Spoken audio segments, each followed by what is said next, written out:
¿No le pediste matrimonio para olvidarte de mí? Pues entonces cásate con él.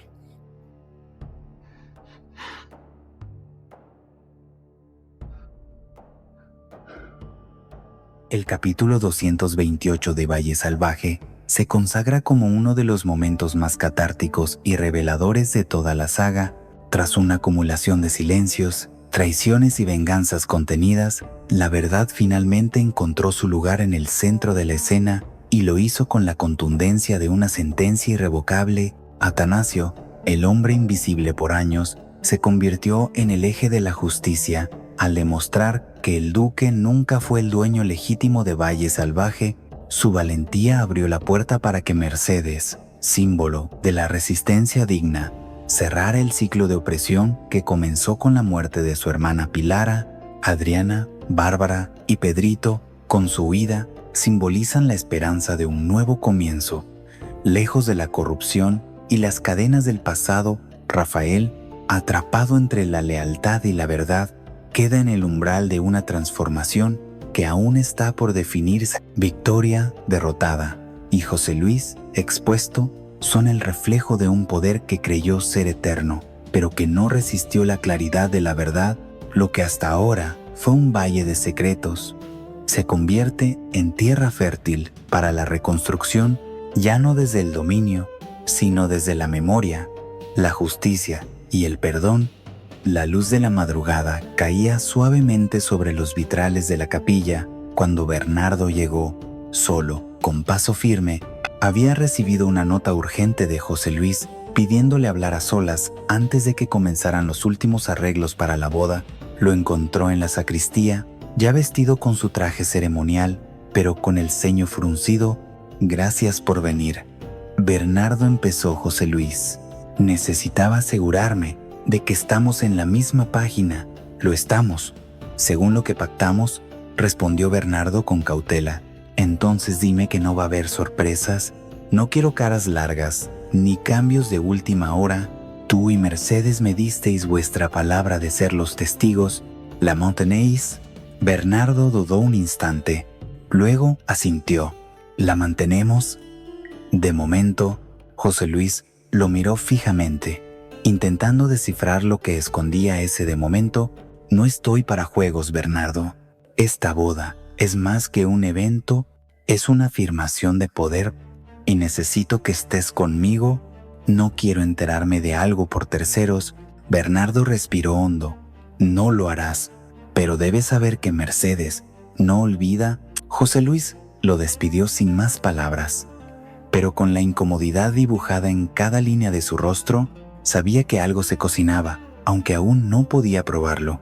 En la casa pequeña, al mismo tiempo, Mercedes ultimaba detalles con Luisa. Aunque había dicho que no asistiría, se había preparado con la misma precisión que para una batalla. «No te dejaré sola con esto», le dijo Luisa, mientras empaquetaban los dulces. «No me dejas sola, Luisa. Me ayudas a cumplir una promesa», respondió Mercedes. Una hora después, Mercedes se encontró con Bernardo en el patio. Él, aún alterado por la conversación con José Luis, le transmitió su preocupación. «Está nervioso. Sabe que algo se le escapa». «Que lo sepa», dijo ella con calma. «Así su caída será más lenta y más dolorosa». «¿Vamos a ir?» Mercedes miró al cielo. El sol ya estaba alto. «Sí, pero no a bendecir. Vamos a presenciar su final». Mientras tanto, en los salones de la casa grande, los hermanos Salcedo preparaban discretamente su salida. Adriana había hablado con todos. Bárbara, Pedrito, incluso Luisa, cada uno sabía cuál era su rol y cuándo debían moverse. El plan era claro: huir durante el alboroto de la fiesta, cuando las atenciones estuvieran centradas en los brindis y los discursos. Sin embargo, un elemento inesperado apareció en escena. Rafael, quien había estado encerrado en su propio remordimiento, apareció en la habitación de Adriana justo antes de que ella saliera. No dijo nada, simplemente se acercó, la tomó del rostro y la besó. Un beso largo, cargado de todo lo que no había sabido decir. «No quiero que te vayas», susurró. «No, así». Adriana intentó alejarse, pero él la sostuvo. Quédate o llévame contigo, pero no me dejes aquí. Y entonces se abrió la puerta. Victoria, en todo su esplendor nupcial, los descubrió abrazados. El silencio que se formó fue más cortante que un grito. «¿Qué es esto?», dijo, con una voz más helada que el mármol. «¿Tú? ¿Con ella?». «Rafael tu Adriana». Adriana, digna, la enfrentó. «Sí, conmigo. No desde hoy, sino desde siempre». Victoria se quedó inmóvil, luchando por no perder el control. «Sal de esta casa», dijo finalmente Adriana, «y no te atrevas a aparecer en mi boda». «No pensaba hacerlo», respondió Adriana, dándose la vuelta, pero Victoria no se detuvo ahí. «Fui directo a José Luis, tu hijo, besando a esa mujer, en mi casa, el día de nuestra boda». José Luis, ya presionado por la ausencia confirmada de Mercedes y los rumores que Atanasio estaba a punto de confirmar, explotó. «¿Qué clase de familia tengo?», gritó, golpeando la mesa. El escándalo crecía y la ceremonia aún no había comenzado. En los pasillos, los criados murmuraban, los invitados comenzaban a llegar, y dentro de esas paredes, la familia Gálvez de Aguirre ardía en su propio infierno.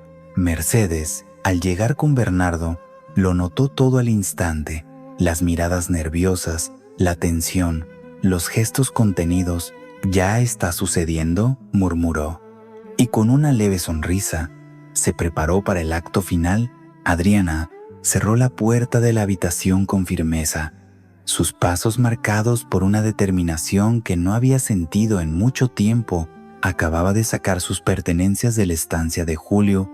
Ya no había lugar para dudas ni segundas oportunidades. Le había devuelto la carta, sí, dejándola exactamente donde la había encontrado, detrás del cuadro en el escritorio, pero el mensaje era claro. No pensaba jugar más con reglas ajenas. Julio, al encontrar la carta de nuevo en su sitio, sintió un alivio momentáneo. No imaginaba que ese acto era parte del cierre de ciclo de Adriana, y menos aún supuso que, apenas unas horas después, él mismo se la entregaría a Úrsula, como si todo hubiera vuelto a estar bajo control. Pero nada estaba más lejos de la realidad. En silencio, Adriana empezó a poner en marcha su plan. Ya no necesitaba el respaldo de Rafael ni el permiso de nadie. Había vivido suficiente engaño y manipulación para entender que su única salvación era tomar las riendas. Por eso, una noche antes de la boda, buscó a Bárbara en los jardines del fondo. La encontró sentada en uno de los bancos, con la mirada perdida en el cielo estrellado. «Necesito preguntarte algo», dijo Adriana con suavidad. «Si yo me fuera de aquí, lejos, lejos del valle, ¿vendrías conmigo?». Bárbara la miró con un destello de sorpresa, pero no vaciló. «A donde tú vayas, yo iré». No hicieron falta más palabras. El vínculo entre ellas era profundo, forjado en la verdad y el desengaño. Más tarde, fue el turno de Pedrito. Adriana se arrodilló frente a él y, acariciando su cabello, le preguntó: «¿Y tú, pequeño valiente, te irías con nosotras?». Pedrito sonrió con esa sinceridad desarmante que solo tienen los niños. «Claro que sí. No quiero quedarme con esos malos». La decisión estaba tomada. Al amanecer, comenzarían su partida. Solo quedaba un paso pendiente: despedirse de Rafael. Lo encontró solo, en los establos, acariciando el lomo de un caballo. Ella se acercó con cautela. «Vengo a despedirme», dijo, sin rodeos. Rafael giró, incrédulo. «¿Te vas?». «Sí, ya no tengo nada que hacer aquí. Solo mentiras y recuerdos». «¿Y qué hay de nosotros?». «Nosotros fuimos un intento, pero tú elegiste el silencio». Rafael no dijo nada. Su expresión lo decía todo. Ella estaba en lo cierto. «Cásate con Úrsula», añadió Adriana, con una sonrisa amarga. «Haz lo que todos esperan de ti». Rafael, en un impulso desesperado, la tomó del rostro y la besó. No un beso de despedida, sino de súplica, como si con ese gesto pudiera retenerla. Pero no estaban solos. Desde la galería, con las manos apretadas sobre el balcón de hierro forjado, Victoria observaba la escena con los ojos desorbitados, su prometido besando a Adriana, a la mujer que tanto había buscado expulsar del círculo familiar. La furia en su rostro era tan intensa como contenida. Volvió adentro sin decir nada, pero la semilla del escándalo ya estaba plantada. Al regresar a la casa pequeña, Adriana comenzó a organizar lo esencial. No llevarían muchas cosas, solo lo necesario. Lo demás lo dejarían atrás, junto con los dolores, las traiciones y los nombres que ya no querían pronunciar. El valle, con toda su belleza salvaje, se había convertido en una prisión decorada. Julio, mientras tanto, celebraba su supuesta victoria. Tenía de vuelta la carta. Úrsula le aseguraba lealtad y Rafael no lo había confrontado. Lo que ignoraba era que mientras dormía, su mundo se deshacía en silencio, y en el corazón del valle, bajo la luna creciente, 3 figuras preparaban su huida: una mujer que había sido engañada, otra que había sido traicionada, y un niño que merecía crecer lejos de todo aquello. En la casa grande, la tensión comenzaba a sentirse en cada rincón. La boda estaba a un paso de celebrarse, y sin embargo, uno de los ausentes más notables era Alejo, el hijo menor del duque. Seguía sin recibir invitación formal, una exclusión que dolía más por el desprecio público que por el evento en sí. Julio, tal vez por un resto de conciencia o por estrategia, se presentó en el despacho de su padre esa misma mañana. «Padre, deberías invitar a Alejo a la boda», dijo con firmeza. «Es tu hijo y el resto de la familia lo está notando». José Luis alzó la vista del escritorio, sin disimular el fastidio. «Alejo ha decidido apartarse de nosotros. No pienso recompensar esa insolencia con una invitación». «¿Y qué imagen crees que darás a los invitados? ¿Qué clase de familia seremos si tú mismo marginas a uno de tus hijos en el día más importante?» Pero José Luis se mantenía imperturbable. No iba a ceder por una cuestión de orgullo. Alejo había desafiado su autoridad y eso tenía un precio. Mientras tanto, Luisa conversaba con Rafael en la cocina. La joven cocinera, sin filtros, le expresó su preocupación. «Alejo se siente desplazado, Rafael. No es justo. Está dolido y aunque no lo diga, lo está pasando mal». Rafael la escuchó, apretando los labios. «Lo sé, lo comprendo, pero no sé qué hacer. Podrían unirse todos los hermanos, decirle a tu padre que si Alejo no va, ninguno de ustedes lo hará». Rafael suspiró. La idea era buena, pero implicaba una valentía que aún no sabía si tenía. «No creo que me escuche. ¿Y mis hermanos? Cada uno tiene sus intereses. Entonces Alejo seguirá excluido y tú seguirás siendo testigo de la injusticia», concluyó Luisa, dolida. En otro punto de la casa, Victoria también estaba al tanto del tema y aunque no sentía especial aprecio por Alejo, entendía la importancia simbólica de su presencia. Lo que más le preocupaba era la imagen pública. Quería que todos vieran a su familia unida, perfecta, en armonía, así que se acercó a José Luis con su tono más diplomático. «Mi amor, deberías reconsiderarlo», dijo, mientras lo acompañaba al comedor.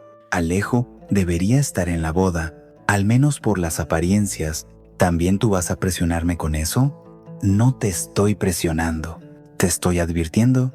Si todos lo notan, hablarán. ¿Y sabes cuánto nos jugamos con esta ceremonia?»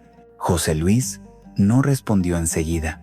El orgullo se le clavaba como una espina, pero empezaba a ceder ante la evidencia. Demasiado estaba en juego. Al final del día, cuando el sol caía sobre las montañas, Rafael se encontró con Alejo junto al corral. «Sé que no has recibido la invitación», comenzó con cautela. «Y sé que duele». Alejo se encogió de hombros. «Ya estoy acostumbrado. No espero nada de él. Tal vez deberías estar allí, no por él, sino por ti, para demostrar que no te ha vencido. No quiero estar en una farsa, pero tampoco quiero que me olviden como si nunca hubiera formado parte de esta familia». Rafael lo miró con respeto. Era una confesión que no esperaba. Tal vez, al final, Alejo también deseaba pertenecer, solo que a su manera. En paralelo, Victoria habló con Isabel para que coordinara discretamente una invitación para Alejo. Con tono conciliador, José Luis, aunque sin entusiasmo, accedió, pero el gesto llegaba tarde. Alejo ya no esperaba nada. Ya había entendido que, en esa familia, no importaban los lazos de sangre cuando el poder y el control eran lo único que se respetaba, y mientras los vestidos se planchaban y las mesas se organizaban, la herida de la exclusión seguía abierta, recordando que en Valle Salvaje nada era tan armonioso como aparentaba. Mercedes se mantenía en silencio durante el ensayo final de la boda. En su rostro no se reflejaba emoción, pero por dentro la tensión era abrumadora. Sentada junto a Bernardo, en uno de los primeros bancos de la capilla, observaba cada detalle: la manera en que Victoria sonreía al cura, la posición exacta de José Luis junto al altar, y cómo Atanasio se mantenía a unos metros, atento pero distante. El cura, con tono ceremonioso, repasaba los ritos, los músicos ajustaban los acordes para la entrada nupcial. Todo parecía marchar según lo previsto. Incluso Mercedes y Bernardo respondieron afirmativamente cuando se les pidió confirmar, una vez más, su disposición a ser testigos, pero detrás de esas palabras ensayadas se escondía una verdad que solo Mercedes conocía.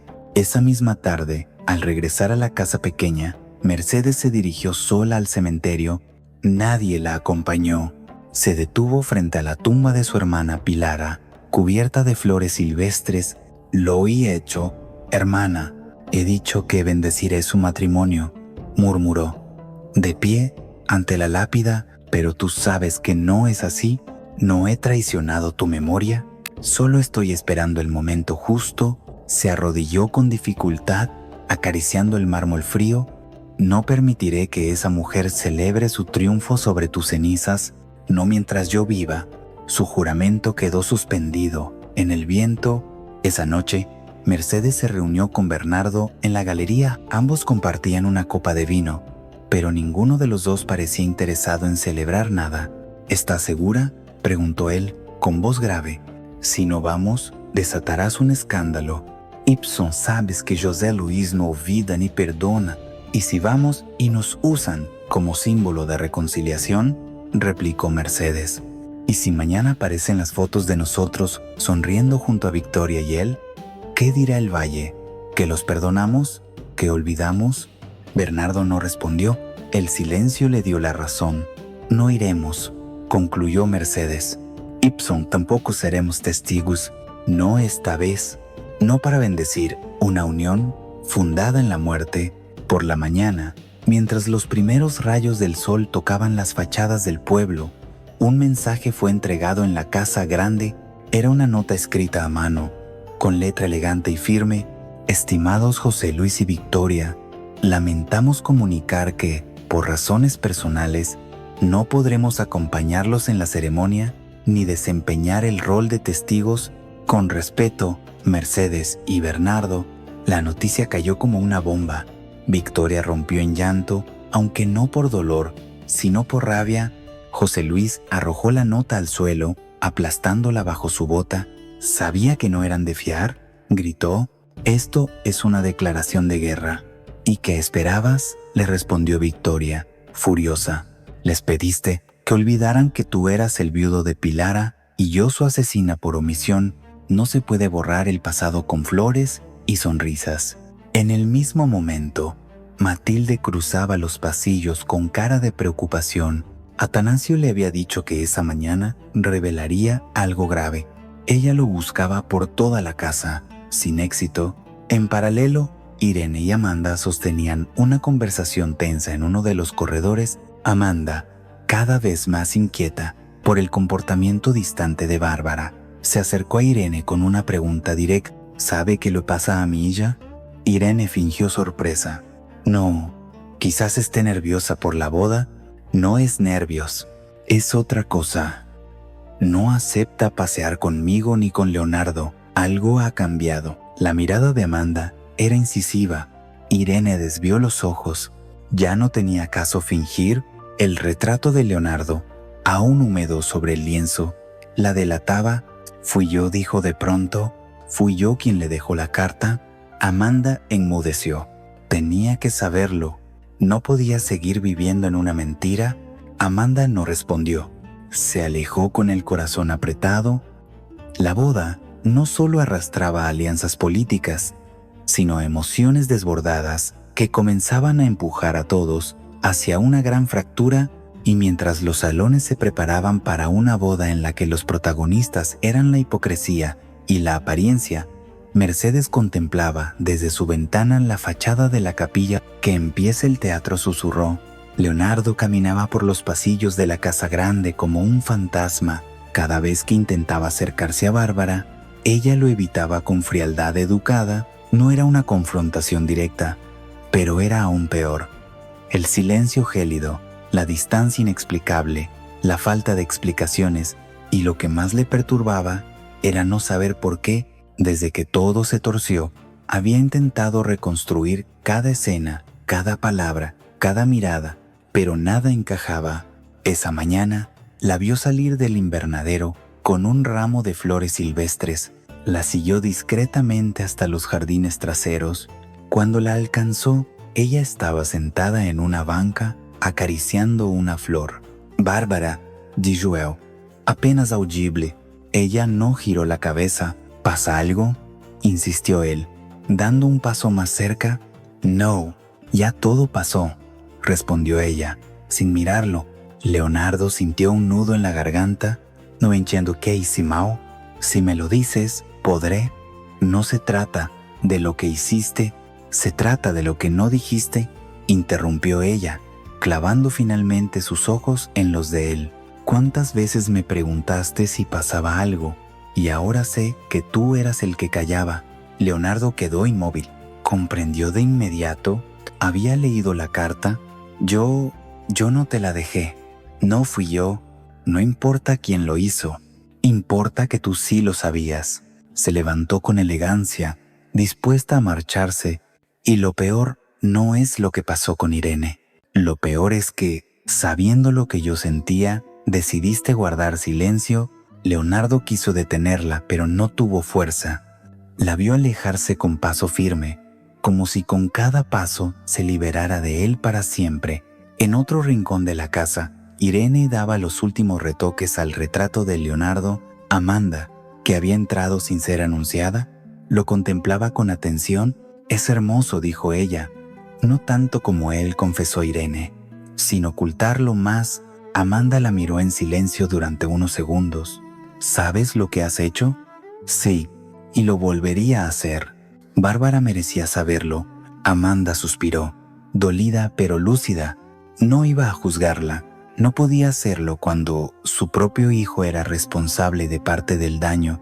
En la cocina, mientras tanto, Luisa y Eva finalizaban los postres. Francisco y Martín, encargados de gestionar el transporte y los detalles logísticos, intentaban convencer a Luisa para que trabajara con ellos en la casa pequeña. Le ofrecían una suma de dinero que, según decían, pedirían a Isabel. Aunque planeaban quedarse con buena parte, lo único que tienes que hacer es preparar los dulces, dijo Martín. Nosotros nos encargamos de todo lo demás y el dinero lo recogemos nosotros. Así no tienes que preocuparte de nada, añadió Francisco. Luisa los miró con suspicacia. ¿Y yo debo confiar en ustedes para cobrar?, preguntó, alzando una ceja. Claro, somos de fiar, dijo Martín, algo nervioso. Luisa suspiró, pero accedió. No por ellos, sino por Eva. Sabía que si ella no estaba allí, todo recaería sobre su amiga, y Eva ya tenía suficiente encima. En otro momento del día, Adriana volvió a conversar con Bárbara, quien aún estaba afectada por el reciente encuentro con Leonardo. ¿Nos vamos?, le dijo Adriana sin rodeos. ¿Cuándo? Pronto. Lo tengo todo planeado, pero necesito saber si de verdad estás lista para dejar esto atrás. Bárbara la miró con firmeza. Lo que yo creía que era amor resultó ser cobardía, y lo que pensaba que era hogar se convirtió en cárcel. Me voy contigo. Adriana asintió. Agradecida, más tarde, fue el turno de Pedrito. ¿Y tú, campeón? ¿Quieres venir con nosotras? ¿A un sitio donde nadie mienta?, preguntó él. Sí, entonces sí quiero. La escena era íntima, casi sagrada. 3 almas rotas, buscando una salida, construyendo una promesa entre susurros. Antes de cerrar el día, Adriana se dirigió a Rafael. Ya no le quedaban palabras, solo una verdad que quería soltar. Me voy. No espero que lo entiendas, pero necesito salir de aquí. ¿Y lo nuestro?, preguntó él. Lo nuestro murió el día que no alzaste la voz. Rafael bajó la cabeza. ¿Te vas con alguien? ¿Con los únicos que nunca me han fallado? Rafael quiso responder, pero sus labios solo lograron un murmullo. Adriana, no digas nada, le pidió ella. Solo déjame ir. Y se marchó, pero esta vez no con rabia, sino con la dignidad de quien ha sobrevivido a todo.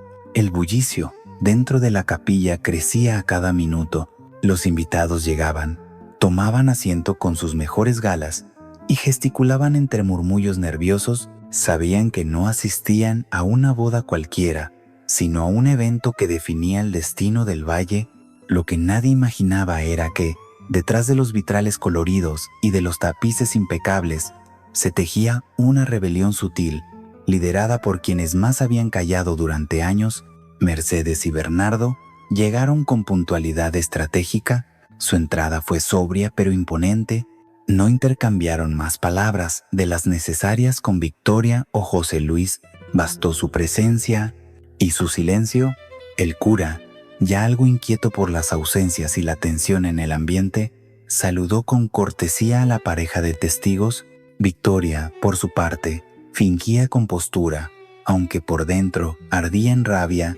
No había podido contener la escena de Rafael con Adriana, no había podido controlar la huida inminente de los hermanos Salcedo, y lo que era peor, no había podido callar las dudas que comenzaban a extenderse sobre la legitimidad del dominio de José Luis en Valle Salvaje. En una esquina lateral, Atanasio aguardaba con una carpeta bajo el brazo. Había hablado con Matilde en la cocina a primera hora, le había contado todo, absolutamente todo. Matilde, el documento lo confirma. Valle Salvaje no pertenece ni ha pertenecido nunca legalmente a José Luis Galvez de Aguirre. ¿Cómo dices?, susurró ella, con los ojos como platos. Lo verifiqué en el registro del pueblo. El nombre de Evaristo Salcedo figura como dueño original. La venta nunca se formalizó. El título que exhibe el duque es una farsa. Matilde, atónita, comprendió al instante que aquello era una bomba, y una vez explotara, el duque perdería no solo sus tierras, sino su título, su influencia, su poder, su linaje completo. Quedaría expuesto como un fraude. ¿Y lo vas a decir aquí?, preguntó ella, entre temor y admiración. Si no lo hago, nadie lo hará, pero si lo hago, quizás no sobreviva para contarlo 2 veces, respondió Atanasio, con la seriedad de quien ya lo ha decidido todo. Durante el canto previo a la entrada de la novia, Atanasio buscó con la mirada a Mercedes. Ella lo encontró desde su banca y le asintió. Era la señal, todo estaba listo. En el ala norte, Rafael llegaba a su puesto, visiblemente alterado. ¿No había dormido? No sabía qué hacer. Su hermano Julio se acercó con intención de hablar, pero Rafael lo esquivó. No ahora. ¿Desde cuándo no somos hermanos?, le reclamó Julio. Desde que me mentiste en cada palabra y protegiste a Úrsula por encima de todo. Julio se quedó helado. Sabía que lo había perdido. En otro extremo, Luisa entregaba los postres al equipo de servicio. Francisco y Martín bromeaban y se repartían mentalmente las ganancias que sacarían a escondidas, pero Eva, al verlos, se acercó con decisión. Si veo que le dan a Luisa menos de lo acordado, lo saco de esta casa a patadas. Martín tragó saliva. Claro, señora Eva, no se preocupe. Luisa sonrió, agradecida, pero ya no le importaba el dinero, solo quería que todo terminara de una vez. Los músicos comenzaron a tocar la marcha nupcial. Victoria, vestida en encaje marfil y un velo interminable, avanzó por el pasillo con paso firme. Todos los presentes se pusieron de pie. Adriana, desde la ventana lateral del coro, observaba todo con Pedrito a su lado. Bárbara también estaba allí, su mano entrelazada con la de su hermana. ¿Preparadas?, preguntó Adriana. Desde siempre, respondió Bárbara. Victoria llegó al altar. José Luis la recibió con una sonrisa falsa. El cura pidió silencio. Queridos hermanos, estamos aquí reunidos para celebrar la unión. Pero entonces, Atanasio dio un paso al frente. Perdón por la interrupción. Todos giraron sorprendidos. José Luis frunció el ceño. Victoria palideció. Mi nombre es Atanasio, secretario del duque, y no puedo permitir que esta ceremonia continúe sin que la verdad salga a la luz. Mercedes cerró los ojos. El momento había llegado. Según este documento, prosiguió Atanasio, levantando la carpeta, el terreno sobre el cual se erige esta casa, estas tierras y toda su fortuna no le pertenecen legalmente a José Luis Gálvez de Aguirre. Su verdadero dueño era Evaristo Salcedo, y tras su fallecimiento, los herederos legales son sus hijos. Esta boda, esta propiedad, esta autoridad son una mentira. Un silencio brutal invadió la capilla y luego el caos. El documento de Atanasio cayó como un rayo en el centro del altar. Los invitados, inmóviles al principio, estallaron en susurros, murmullos crecientes y miradas de asombro e incredulidad. José Luis dio un paso hacia adelante, con la mandíbula tensa, mirando fijamente al secretario, que durante años había sido su sombra fiel. ¿Qué estás diciendo?, rugió, con una voz cargada de amenaza. Lo que acabo de leer, replicó Atanasio, sin bajar la mirada, y puedo mostrar cada firma, cada sello, cada prueba oficial. He verificado personalmente en el archivo del pueblo. Victoria intentó intervenir, pero sus palabras se ahogaron en su garganta. El pánico comenzaba a instalarse detrás de sus ojos. Su boda, su reinado, su posición, todo pendía de un hilo que acababa de romperse. Mercedes se levantó del banco lentamente, con una serenidad que contrastaba con el revuelo a su alrededor. ¿Aún necesitas que bendiga esta unión?, preguntó, mirando al cura, pero proyectando la frase hacia José Luis y Victoria. ¿O ya ha quedado claro que esta ceremonia es una farsa? El cura, pálido, cerró el libro de ceremonias con las manos temblorosas. No puedo continuar, no mientras existan estas dudas legales y morales. Los murmullos se convirtieron en escándalo. Algunos invitados comenzaron a retirarse discretamente. Otros se agruparon para comentar los detalles de lo que acababan de presenciar. Todo se derrumbaba. Julio, desde el fondo del salón, observaba la escena con expresión atónita. Se acercó a Rafael, que aún no reaccionaba del todo. ¿Tú sabías algo de esto? No, pero no me sorprende. Atanasio miente, gritó José Luis, intentando recuperar el control. Todo esto es una maniobra para manchar mi nombre. Atanasio levantó la carpeta. Los documentos no mienten. Usted sí. Entonces fue Rafael quien dio un paso al frente. Su voz no era estridente, pero tenía una fuerza que pocas veces había usado. ¿Es verdad, padre? ¿Valle Salvaje no te pertenece? José Luis no respondió. Por primera vez, parecía no tener defensa. Victoria, intentando recobrar el control, se dirigió a Mercedes con una frialdad envenenada. ¿Tú orquestaste esto? Yo simplemente traje la verdad, dijo Mercedes, porque cuando mataron a mi hermana, mataron también la legitimidad de tu matrimonio. Este acto nunca debió celebrarse, pero ya que lo intentaron, al menos ahora todos saben con quién estaban a punto de unirse. Bárbara, desde la entrada lateral, observaba todo junto a Adriana y Pedrito. Los ojos de la joven estaban clavados en Leonardo, que permanecía paralizado entre los bancos. Adriana susurró, «Ahora es el momento, vámonos». «Sí», dijo Bárbara, sin despegar la mirada de Leonardo. Ya no queda nada por salvar aquí. Caminaron hacia la salida sin mirar atrás. Protegidas por el alboroto, nadie se percató de su partida. El valle estaba demasiado ocupado asistiendo al derrumbe del castillo de apariencias de los Gálvez de Aguirre.